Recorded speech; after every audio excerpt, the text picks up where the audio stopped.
Arcus 13. The series featuring Haddie and Jordan on Terra 717, or Haley and Jaden on Terra 1315, or even Hannah and Justin on Terra 238, are all titled Harbinger FM instead of the Harbinger of Hell, and they seem to have more insight on what the entity might be and how it corrupts and influences other worlds. Other Terra worlds have quite unique and sometimes contradictory versions of the Harbinger series, which make them difficult to track and interpret. But despite the discrepancies, each version seems to feature siblings trying to expose a nefarious cult devoted to the entity. I am currently searching the rift for the real memories that inspired all these adventures to see how close they are to the actual inspiration.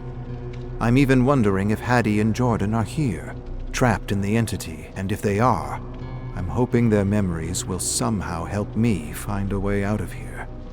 So far I have found nothing close to a real memory, but I did find another story from Terra 717 in which Haddie discusses a phenomenon she calls the overlap, and which other stories call the borrow, the coil, the bleed, etc. I'm currently keeping extensive notes on the Harbinger stories and their descriptions of the overlap, to see if any of them can give me insight into what this phenomenon actually is.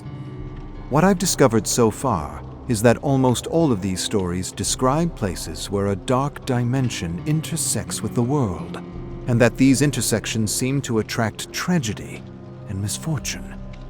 Some of these stories go so far as to claim broken or traumatized people can derive strange abilities from the vibrations emanating from these dark and cursed places.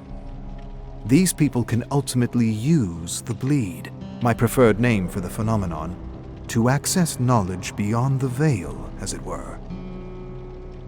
The Harbinger series from Terra 719 is also worth noting because the details included by the author seem closest to what we studied back home concerning ancients and living dimensions, not to mention what I've been able to discover by examining the memories of souls marooned here.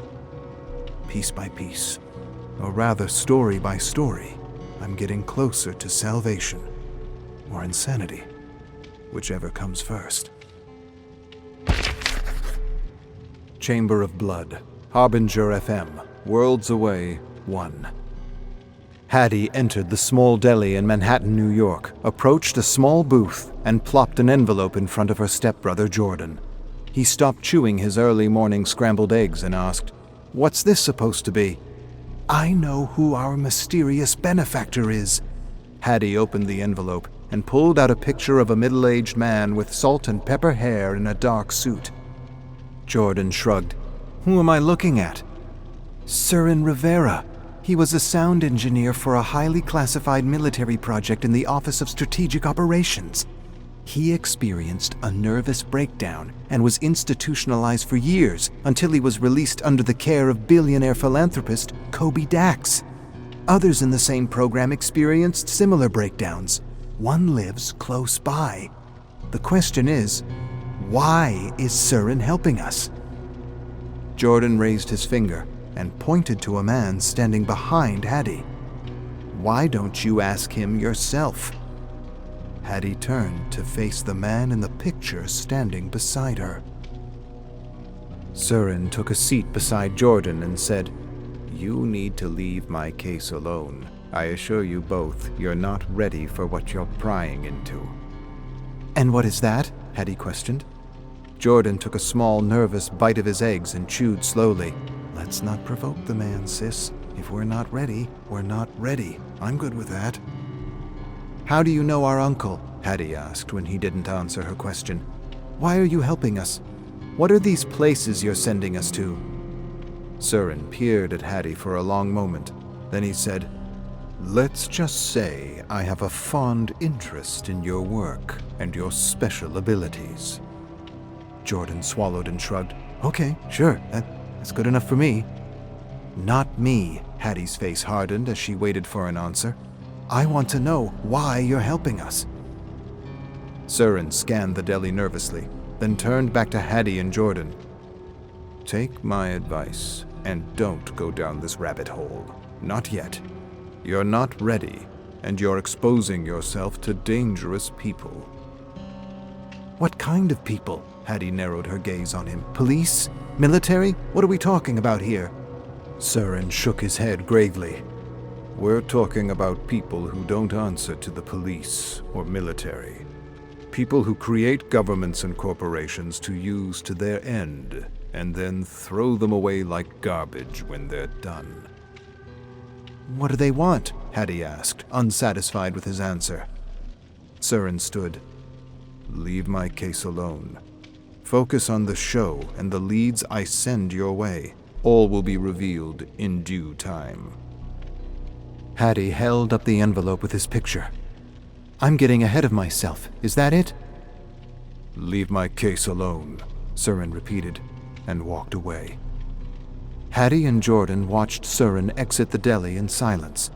Then Jordan turned to see Haddie's determined expression, and he knew they weren't leaving anything alone.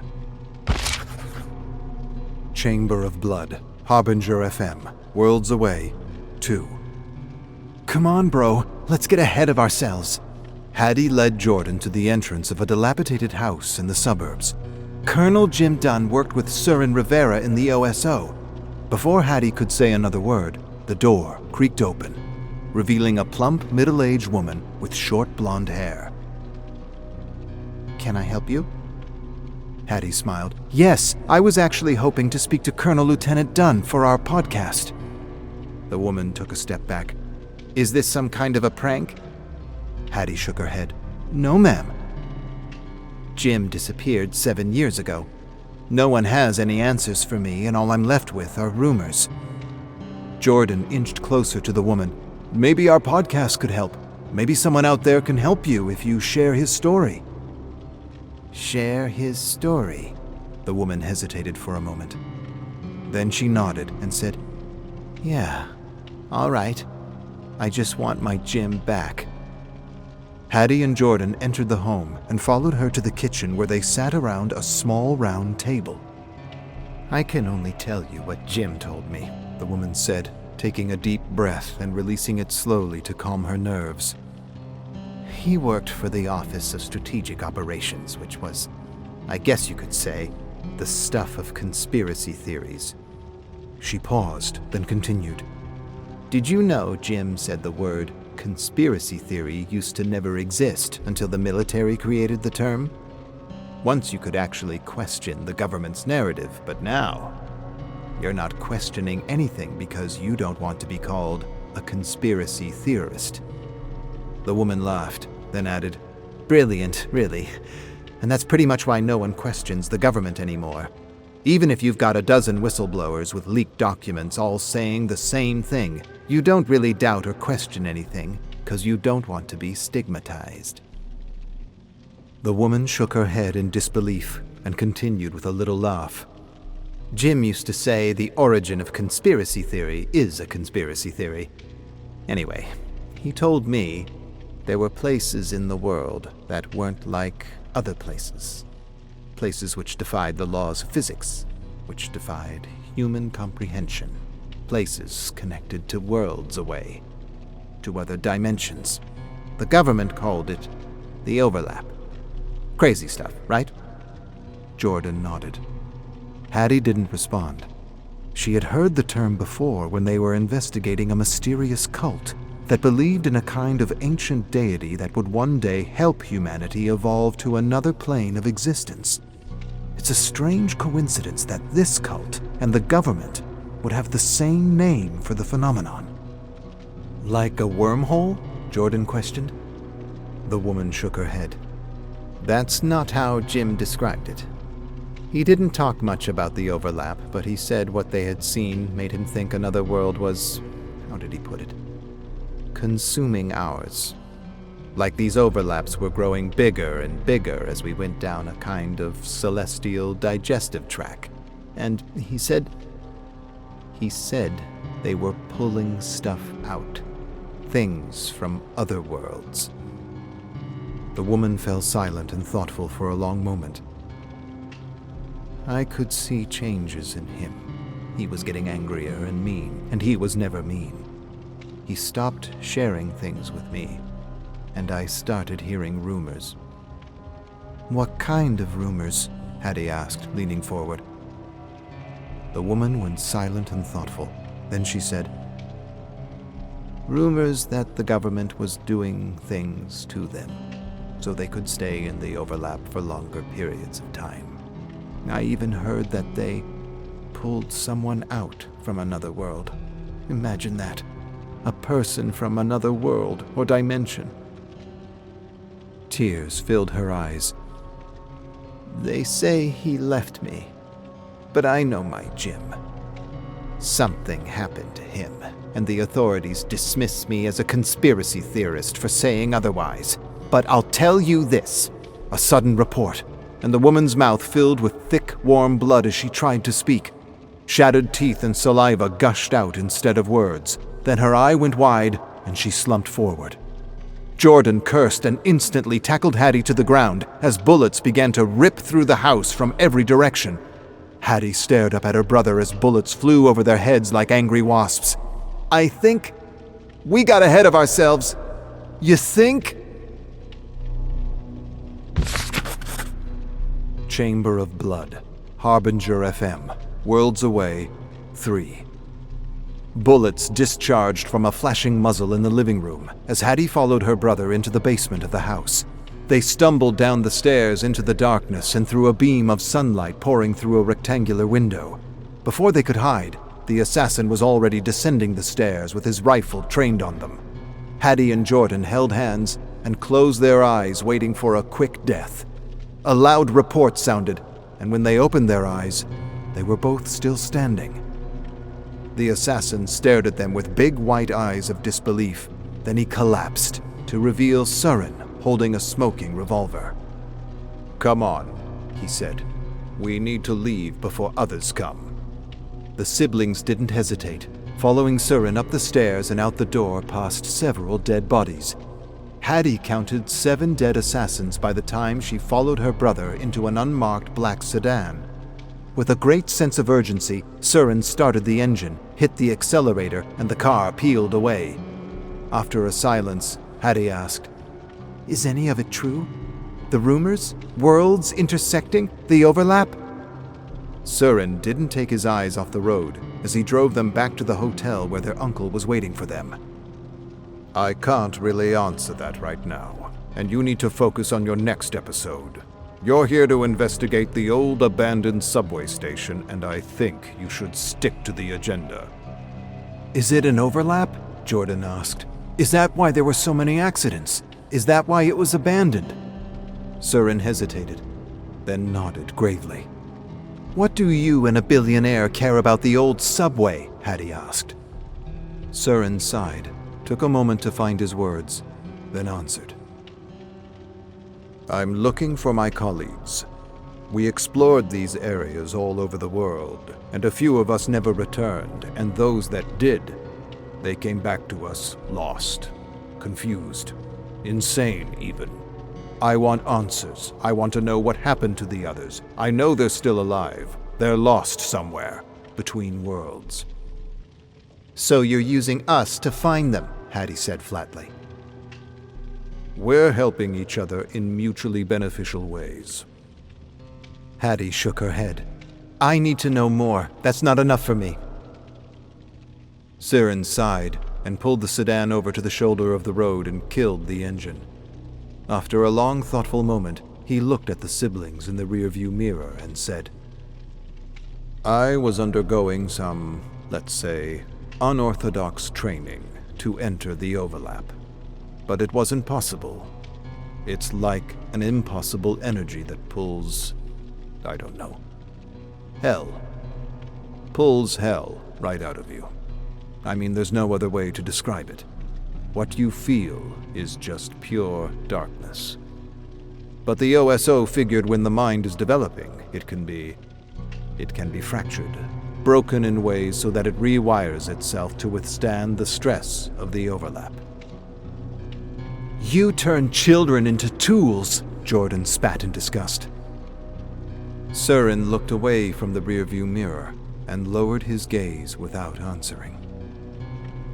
And so I'm your new tool, Haddie said. There was a short silence as Haddie considered her last few investigations. She remembered finding journals in the old asylum that had notes about other realms. Memories of other people trapped in a deathless world, and journal entries revealing thoughts about how artists and writers were able to somehow tune into these other worlds with what they believed was their imagination, but what was actually their third eye. It was a strange theory that Haddie had dismissed as the ravings of a depraved lunatic with a wild imagination. But something the patient had written had stuck with her. The truth is in the story. Haddie whispered the words to herself and thought she would give those notebooks another read in case she had missed something. She had them stored in her studio apartment in Montreal and would force Stefan to make a detour before their next investigation. You don't understand, Surin continued. This isn't just about the friends I lost. There are things in the overlap we need to understand. There could be a new type of energy, a new way of seeing the world, the universe. Jordan interrupted with a laugh. Or there's nothing there, and it's just a living hell. Chamber of Blood. The spiders. I have seen them, the spiders, in my mind. They're coming. They're coming for us all. Big ones, small ones, even giant ones the size of dinosaurs. I see them in my visions charging through the streets, bringing truth and understanding to the ignorant. But now, they're safe. They're hiding in my head, and I can feel them crawling through my ear and skull, laying their eggs, nibbling at my nerves and waiting for the right time to burst out into the world, to help humanity achieve transcendence. I actually don't even know what that means, but they whisper it to me every night before I sleep. I remember the cave. I remember how it all happened, how I breathed them in. They were in the thick, dark mist, little things that are now growing inside me, consuming me, showing me visions of truth and whispering sweet nothings to me. A million chattering voices telling me I am the one, the chosen one, the one who will change the entire world as we know it. And yet, the unbelievers try to medicate me. They try to poison the life growing inside me. They want to kill my children and prevent me from doing with my life what I was always meant to do. I have heard them go so far as to call me insane. Insane? How? How am I insane? Would an insane person protect the life growing inside them? Would an insane person set aside his wants and needs for the life growing inside him? Of course not. They are the ones who are insane. They are the ones who need to be medicated. I am the only sane one in this absurd institution.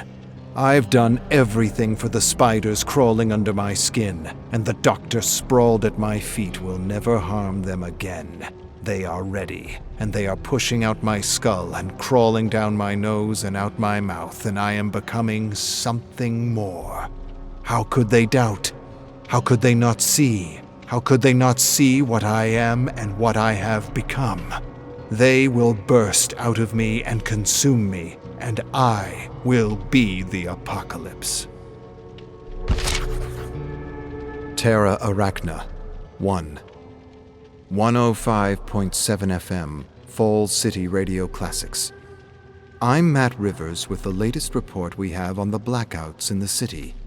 Unconfirmed reports describe spider-like creatures attacking the Falls City Power Company. Online rumors suggest a biological terrorist attack, unlike anything we've seen, but no organization has stepped forward to claim responsibility and nothing has been confirmed officially. What we do know is generators at the power company exploded into violent flames, taking down power lines, leaving the western sector of the city in the dark. City police report these unknown creatures attacked several automobiles near the company. and are considered extremely dangerous. At least 3 motorists are dead and 4 others are in critical condition. Motorists are urged to avoid roads near the power station and the 93 South. That's the latest we have on the attacks. We'll keep you informed as the situation develops. We now return you to Moneybake with the latest advice from our financial analyst, brought to you by the Now or Never Wealth Management Firm, because you can never be sure what the future will bring. Terra Arachna 2, 105.7 FM, Falls City Radio Classics. The spokesperson for the Falls City General Hospital reports an unusual and alarming increase of poison cases due to an unknown spider the size of a fist with bright orange spiral-like markings on its back. The authorities are calling it the hellback spider and advise you to stay at least 2 meters away from the spider should you come in contact with one. Federal officials say they are trying to cope with this situation and are still trying to determine if this is in fact a terrorist attack or another phenomenon known as spontaneous evolution, in which new species suddenly appear without any plausible scientific explanation. Other theories suggest a government experiment gone wrong, as in the case of the weaponized ticks carrying the human-made Lyme disease variant that escaped from a classified biological warfare laboratory on Apricot Island. The situation seems to be reaching emergency proportions as more and more districts lose power. The city's coroner's office says dozens of corpses now reveal the poison from the hellback spider to be slow and lethal as boils and pus slowly cover the body. There also seem to be indications that some victims go on murderous rampages induced by fever, overactive adrenal glands, and what can be only described as a complete loss of sanity. Infected individuals are to be handled with extreme caution until the boils cover the entire body and movement becomes practically impossible. A representative of the Falls City Power Company says they are actively trying to fix the generators to restore electricity, but a strange black fog is slowing down repair crews. Anonymous workers at the company are saying on social media that they are hearing strange sounds coming from the fog and believe it may somehow be linked to the spiders. One report claims a worker's body burst open with spiders after she inhaled the fog. Another report says that before the initial attacks, carcasses of deer were found with thousands, if not millions, of spiders crawling out of them. I should repeat that there is a fog, and it seems to be carrying microscopic eggs that require a biological host. We advise people to stay calm and take extreme caution if they come in contact with the fog or a hellback spider. We'll get back to you with future developments. In the meantime, back to Moneybake, brought to you by the Now or Never Management Firm, because today's tragedy is tomorrow's golden opportunity. Terra Arachna 3, 105.7 FM, Falls City Radio Classics. We are back in the Falls City newsroom. For those of you just tuning in, there is a strange disturbance in the area. Spiders of unknown origin of all shapes and sizes seem to be advancing toward residential areas, but authorities are asking everyone to remain calm and that the military is on its way to contain the anomaly. There are reports of similar phenomena in other countries and cities around the world, but they have yet to be confirmed. And now we are trying to get whatever information we possibly can to keep you up to speed. And wait, this is just in. We have news that a group of teens have barricaded themselves in an abandoned cannery by the docks and are live streaming attacks from what are clearly spiders the size of dogs. 2 of the teens are the sons of our producer, Sabrina Malkus. Sabrina's desperately trying to get in touch with her sons, Elias and Elon, but can't. She seems to recognize their friends, Casey, Ariella, Olivia, and she believes Nina. It seems as though Casey may have inhaled the fog we heard about earlier and is complaining about headaches and nausea and things crawling under her skin. We're currently trying to connect to their audio feed to get a better sense of what's happening out there. Please stand by. Terra Arachna 4. 105.7 FM, Falls City Radio Classics. As of 8 p.m. August 7th, martial law has been declared. The military will be in charge of security and civil affairs. The military has confirmed a biological attack of an unspecified origin. Spiders that defy classification have attacked our towns, our city, our country. Stay home. Barricade your doors and await further instructions. These spiders are real and they are deadly. The government will keep you safe, and we are doing our best to stop the... Ladies and gentlemen, we seem to have lost our connection to the White House. But wait, my producer is telling me we have more from the teens barricaded in the old cannery. Elon and Elias confirm Olivia was bitten by a hellback and has been locked in a room before she becomes a danger to everyone else. The live feed shows that Casey is swelling all over her body, especially in her neck, where tiny things seem to be moving under the skin. Nina is missing, and what we understand, what we are reading in the comments is, she was pulled outside by a spider and dragged away. Wait, Sabrina tells me that her sons are preparing to go out there to find her. We may be able to connect. Hold on. Elon, do you hear me? What's it like out there? Elon. Terra Arachna 5. 105.7 FM, Falls City Radio Classics. I followed my brother Elias onto the docks where the spiders had taken our friend. We had cans of paint and a lighter as a weapon, but I don't know what the hell these things are. They don't seem possible, like they were sent by Mother Nature herself to stop us from, I don't know, doing all the damage to the world we're doing. Anyway, we didn't find her, and when we returned back to the cannery, thousands of spiders had burst out of Casey's body and were eating what was left.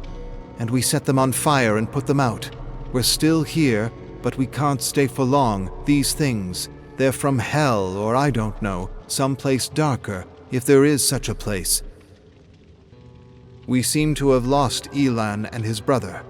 We can only hope and pray for their safety. And now we are getting reports of chaos and panic in the city. A mother and her daughter were trampled to death at the grocery store when hundreds rushed the entrance for bottled water and other supplies. We'd like to remind our listening audience to stay at home and let the government handle the situation to avoid further tragedy. Wait, what was that? I'm hearing... Is that hissing? Do you hear it? Shit.